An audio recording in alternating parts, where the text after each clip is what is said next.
Hi there, welcome to SADESIGN channel, and today we're going to show you how to remove strong yellow skin within a minute.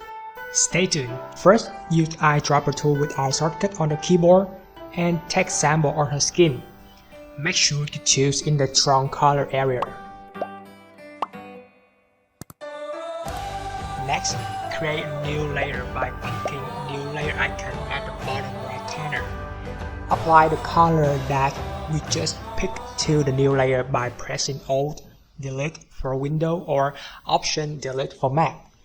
Change the blending mode from normal to divine. And adjust the opacity to the percent that you see fit. That's it. You can enjoy your result now. If you like Photoshop and photograph just like SADESIGN, and you want to get more and more tips, techniques, experience from us, make sure to subscribe our channel by simply clicking the subscribe button. You will get tons of free tutorials that SADESIGN share about Photoshop technique on a daily basis. If you have any ideas, don't hesitate to leave comments right below the video. We look forward to see your thoughts. Thanks so much for following and supporting SADESIGN. See you guys in the following tutorials. Bye bye.